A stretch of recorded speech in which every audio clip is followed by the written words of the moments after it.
विमल, पोलो, जोबा केसरी, हर पल मनाओ केसरी त्योहार। प्रणाम, मैं गरिमा सिंह।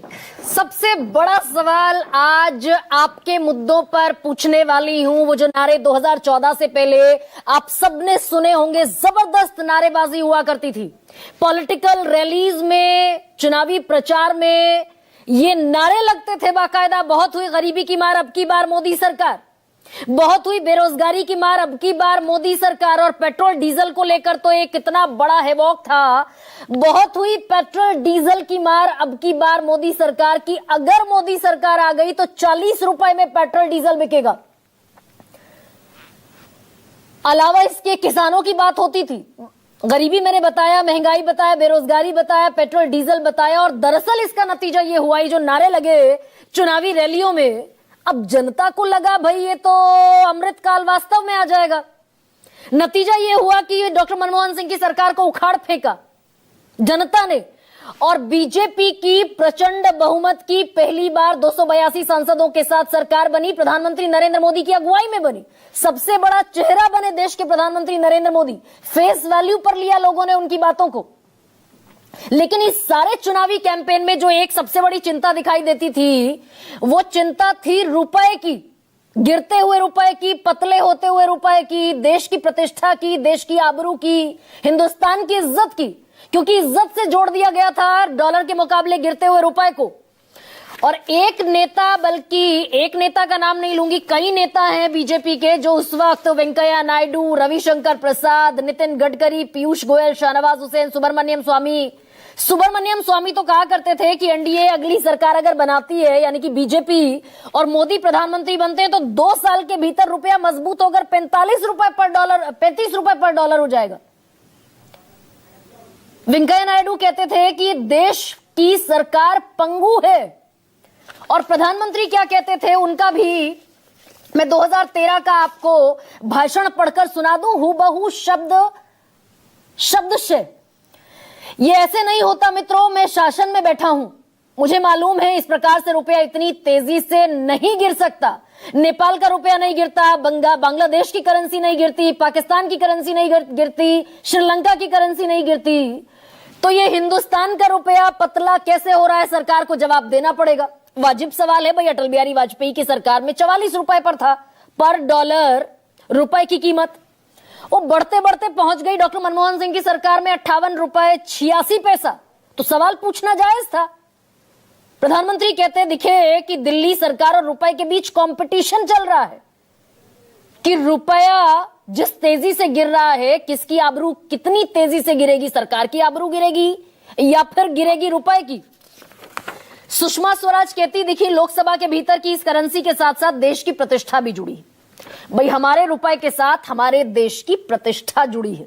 जैसे जैसे करेंसी गिरती है वैसे वैसे देश की प्रतिष्ठा भी गिरती है। ये लोकसभा में बयान दिया अगस्त 2013 में उस वक्त की नेता बीजेपी की सुषमा स्वराज ने, जिनकी सब बड़ी इज्जत भी किया करते थे, अब भी करते हैं। अब लेकिन भाई उस समय अगर ये कहा गया कि देश की प्रतिष्ठा गिर रही है, रुपया गिर रहा है, तो वो तो अब भी हो रहा है। रुपया लगातार पतला हो रहा है, लगातार रुपए की कीमत डॉलर के मुकाबले गिरते गिरते गिरते गिरते रिकॉर्ड लो पर पहुंच गई है। रिकॉर्ड लो, और ये ऐतिहासिक है, इतिहास बना दिया है कि एशिया की सबसे खराब मुद्राओं में एक हो गया है भारत का रुपया।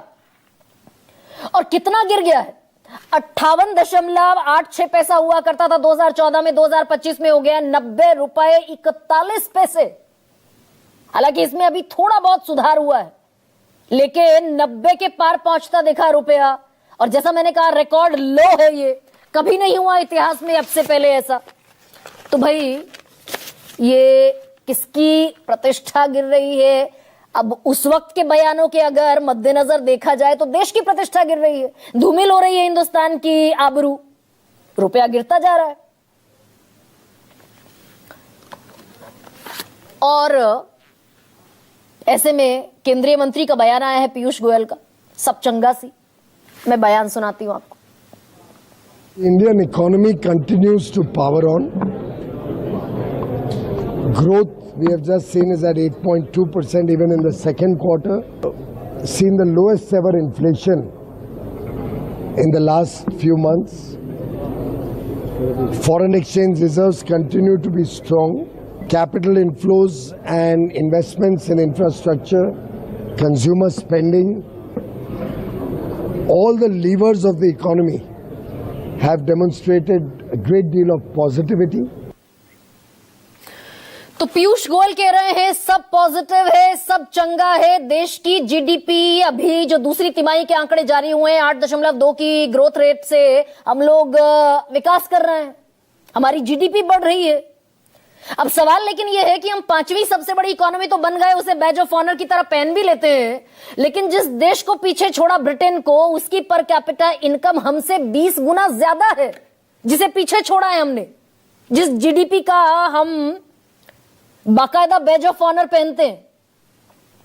अब ऐसे में बहुत सारे सवाल यहां खड़े होते हैं कि भाई ये रुपया दरअसल पतला जो होता 90.41 पैसे पर पहुंच गया, 90 रुपए 41 पैसे से पर, इसका मुझसे और आपसे क्या ताल्लुक है, मेरा और आपका क्या वास्ता है इस बात से? भाई जीडीपी की बातें, अर्थव्यवस्था की बातें बड़े लोग करें, तो दरअसल जितना रुपया पतला होगा उतना हम विदेशों से जो सामान मंगाएंगे ज्यादा रुपया देना पड़ेगा। विदेशी सामान महंगा आएगा तो महंगा बिकेगा, और महंगा बिकेगा तो हमें ज्यादा रुपया खर्च करने पड़ेंगे।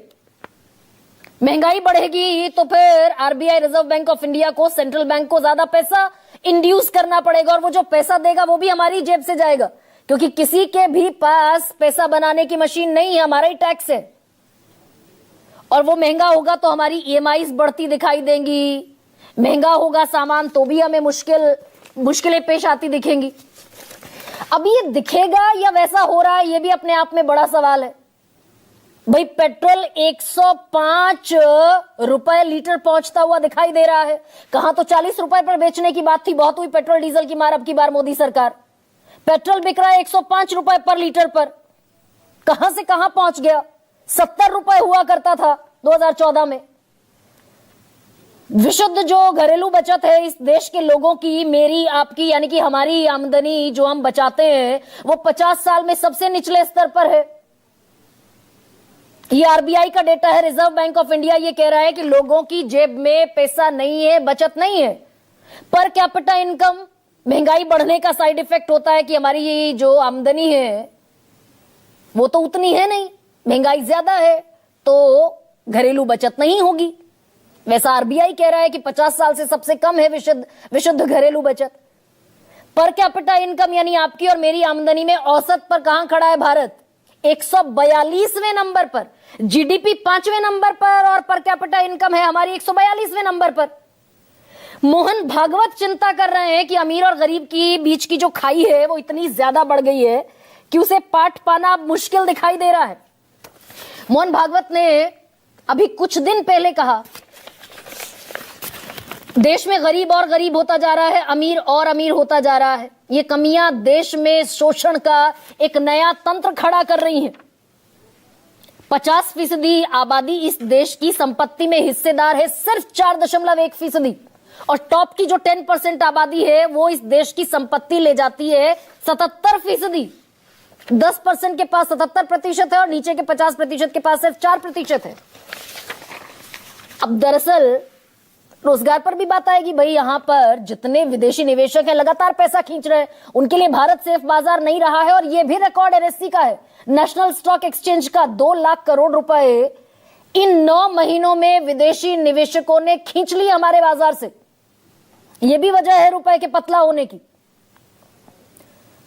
और फिर ये सब अगर होता दिखेगा तो कंपनीज के शेयर गिरेंगे तो नौकरियां जाएंगी, और नौकरियां जाएंगी तो बेरोजगारी पैदा होगी, और जो बेरोजगारी पैदा होगी उससे निपटने का जुगाड़ किया था देश की सरकार ने 2024 में कि भाई 5 साल में 1 करोड़ इंटर्नशिप कराएंगे, 1 साल में 20 लाख इंटर्नशिप कराएंगे।